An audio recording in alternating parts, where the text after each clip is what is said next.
السلام علیکم، میں ڈاکٹر شعیب شاہد آپ سے امریکہ سے کمیونیکیٹ کر رہا ہوں۔ کافی دنوں سے میں آپ سے ڈسکس کر رہا ہوں کہ کس طریقے سے مختلف کلچرز میں وقت کے ساتھ ساتھ تبدیلیاں آتی ہیں، اور لوگ جو ایک سادہ محبت کرنے والے معاشرے سے نکلتے ہیں، لیکن ترقی کے دور میں اور دنیاوی لالچ کے دور میں وہ اپنے وہ تمام سوشل ویلیوز کو بھول جاتے ہیں اور اندھا دھند دوسروں کی تقلید کرنے چلے جاتے ہیں۔ تو اس کے پیچھے ویسے تو سائیکولوجیکل یہ ہے کہ ہیومن میں ٹیمپٹیشن ہے، کابدہ، اس میں بے چینی ہے۔ نمبر ٹو، اس کے اندر ٹیمپٹیشن ہے، جو ہے نا، نفس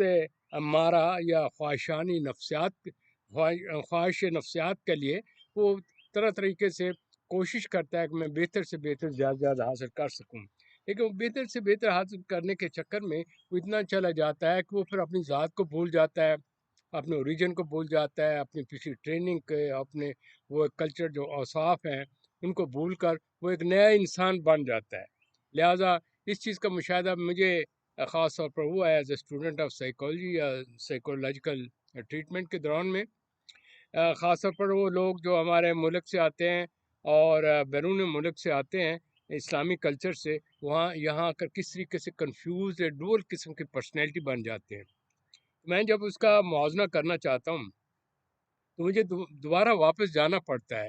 اپنے اس ماحول میں جھنگ کے، اور ان حالات کو مد نظر رکھتے ہوئے مجھے دیکھنا پڑتا ہے کہ یار یہ کیا چیز تھی کہ ہمارے آبا و اجداد کس قسم کے تھے، ہماری ٹریننگ کس قسم کی تھی۔ لوگ بڑی سادہ سوری ایک درویشانہ زندگی گزار رہے ہوتے تھے، ان کو سکون تھا، قناعت تھی، ایک دوسرے محبت تھی، وہ خدا کی رضا پر خوش تھے، من موجی، کھٹ پینچ، یعنی کہ کھایا پیا آرام سے اپنی دنیا میں مست ہیں، کوئی دنیا کے غم نہیں، کوئی پریشانیاں نہیں، ہر ایک دوسرے کی بہتری کے لیے کوشش کرتا تھا۔ لوگوں میں احساس تھا، ایک دوسرے کی فیلنگ تھی، مشکل اور ہارڈ حالات میں ایک دوسرے سے وہ کوآپریشن کرتے تھے، ایک دوسرے کے ساتھ اپنے شیئرنگ کرتے تھے دل کی باتیں۔ اور ذرا کوئی معاملہ اپنے خاندان پر آ گیا، کسی بچے پر آ گیا، تو بڑے قربانی دینے کے لیے تیار ہیں، اور چھوٹے جو ہیں وہ اپنے ماں باپ کی عزت احترام کر رہے ہیں، السلام علیکم کر رہے ہیں، ان سے پوچھ کر کام کر رہے ہیں، گزر رہے ہیں تو بڑے اداب سے کر رہے ہیں۔ اور ان میں ایک پیار، ایک جو ہوتا نا زندگی میں، ایک سادگی تھی۔ لوگ دنیاوی لالچ سے بے نیاز ہوتے تھے، انہیں صرف یہ ہوتا تھا کہ اب ہمیں جو اللہ تعالیٰ نے دیا اس میں خوش رہیں۔ انہیں مورل ایتھیکل ویلیوز تھیں، ان کی وجہ سے ان کے اندر سکون اور سٹیبلٹی تھی۔ میں یہ حقائق آپ کو بیان کر رہا ہوں کیونکہ جس سے میں سیریز سے آپ سے کمیونیکیٹ کر رہا ہوں، تو ابھی میں نے جب یہاں پر آ کر دیکھا، مجھے وہ جو ذکر خیر ہم کر رہے ہیں حق بہو کا، جو انہوں نے صوفیزم پر بات چیت کی کہ صوفی لوگ کیا ہوتے ہیں، کس سے سادہ لوگ ہوتے ہیں، خدا والے ہوتے ہیں، بے لوث ہوتے ہیں، اور انسان کی بہتری چاہتے ہیں، کسی کو ضرر نہیں پہنچانا چاہتے، اور دنیا میں سکون چاہتے ہیں اور سکون بانٹتے ہیں۔ لیکن کیا ہوا، انہی کی نسلوں میں سے، انہی میں سے لوگ یہاں آ گئے ہیں جو کہ عجیب و غریب قسم کی کیفیت سے ان کو پالا پایا۔ جو دنیاوی لالچ جو ماڈل ہوتا ہے وہ اتنا اٹریکٹیو ہوتا ہے کہ وہ آپ اس کے جو ہوتا ہے نا اچھائیاں ان پر غالب آ جاتا ہے۔ یہ فطر انسانی ہے، آپ بھی بہتر جانتے ہیں، میں بھی جانتا ہوں، حضرت آدم سے یہ چلا آ رہا ہے۔ لہٰذا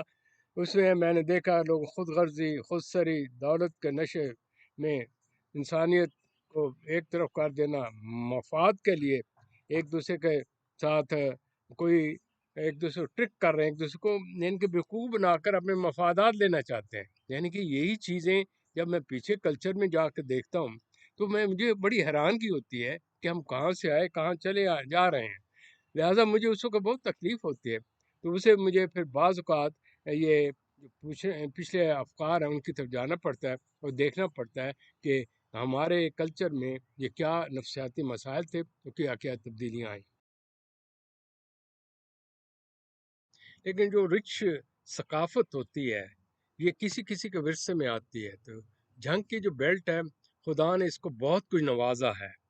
لوگ اس کو سمجھتے نہیں۔ یہاں اتنے عظیم لوگ پیدا ہوئے ہیں، اتنے مفکر اور ایسے ہستیاں بھی پیدا ہوئیں کہ آج بھی یعنی کہ ہند و پاک میں ان کو کلام کو سنا جاتا ہے، اور چھوٹے بڑے بڑے غور سے ان دیہاتوں میں بیٹھے ہوئے مختلف جگہوں پر ان قصوں سے کچھ نہ کچھ حاصل کرتے ہیں۔ ان میں بڑا عظیم نام ہے حق بہو، اس کا نام ہی عظیم ہے، اس کے کلام کے میں آپ کے سامنے پیش کرتا ہوں تو اس میں پتہ چلتا ہے کہ یہ کتنی عظیم ہستی تھیں اور انہوں نے کس کس طریقے سے سمجھانے کی کوشش کی۔ اس کی مین ریزن تھی کہ وہ ان کا بڑا گہرا مشاہدہ تھا، وہ دیکھ رہے تھے کہ ہمارے لوگ کیا ہیں، کس طریقے سے کر رہے ہیں، تو ان لوگوں کے جو ذہنوں پر ہے، ملا امام مندر مسجد اور کاروباری ذہنوں نے ان پر اتنا مسلط کر لیا ہے کہ وہ حق کی طرف جانتے نہیں، تو انہیں راستہ دکھایا، جیسے کہ اس میں بتایا گیا کہ اے انسان، تم کیا کچھ ہے، تم کیا کچھ کر رہے ہو اور حق تمہارے سامنے ہے، آپ ریالٹی باہر تلاش کرنا چاہتے ہو ان مندروں میں مسجدوں میں، انہوں نے کہا نہیں، اپنے اندر تلاش کرو، خدا کو اپنے اندر تلاش کرو تو آپ کو محسوس ہو کہ اللہ کی ذات کیا ہے اور انسان کیا ہے۔ تو اسی میں انہیں بڑی یہاں کی جو ثقافت ہے، میں تھوڑا سا اس میں بھی ایڈ کر دوں کیونکہ I'm a part of that one، عام لوگوں کو پتہ نہیں ہوگا، وہ صرف یہ سمجھتے ہیں کہ ویسٹرن موویز دیکھ لیں یا میوزک سن لیں، اچھل کود کر لی، نہیں، اس کی زبان میں اتنی خوبصورت مٹھاس ہے کہ اگر وہ کسی کو گالی بھی دیں تو بڑے اتنے منہ بھر کے دیتا ہے کہ دوسرا بڑا حیران ہوتا ہے، وہ تیری ماں دی آگے میں کہہ نہیں چکا، ایسا بھرا ہوا منہ سے کرتا ہے، دوسرا کہتا ہے یار کتنی خوبصورت انداز میں یہ پیش کر رہا ہے، تو یہ عجیب ہو گئے۔ اچھا، پھر انہوں نے ہوتا یہ ہے کہ یہ لوگ جذباتی اور جنونی یہ ہیں، اور اس کی وجہ سے انہیں مقابلہ بازی میں عدالتوں میں جا کر پیسہ ضائع کرتے ہیں، اور لوگوں کے یہ نہیں سمجھتے کہ لوگ کس طریقے سے ان کو ورغلا رہے ہیں، فوراً جذباتی ہو جاتے ہیں اور ذاتی انا کی خاطر قتل کر دیں، جوش میں آ کر جان دے دے گا، مثلا فلاں نے کہا کیونکہ یہ دھرتی عشق و محبت سے بھری ہوئی ہے، یہ رانجھا کی سے یہیں کے ہیں، اور ان کے مزاروں پر جا کر لوگ دعائیں مانگتے ہیں اپنی محبت کی کامیابی کے لیے۔ تو میں یہ عرض کر رہا تھا کہ جس وقت جوش میں جاتے ہیں تو اپنی جان پر کھیل جاتے ہیں، اور بعض کا یوں بھی ہوتا ہے کہ برادری کی خاطر بے وقوفانہ قسم کے اسٹینڈ لینا اور وفا کی خاطر بڑے سے بڑے قربانی دینے کے لیے دریغ نہیں ہوتے، اور لیکن ہوتا ہی ہے ان تمام چیزوں کے باوجود یہ ترقی اسی نہیں کر سکے کہ یہ کنویں کے مینڈک ہی ہم رہے، ہم اندر ہی رہ گئے، ہم مجھ سے باہر نکلنا نہیں چاہتے۔ تو سنیے گا کہ اس میں حق باؤ نے ان لوگوں کے متعلق کیا چند ایک الفاظ پیش کیے ہیں۔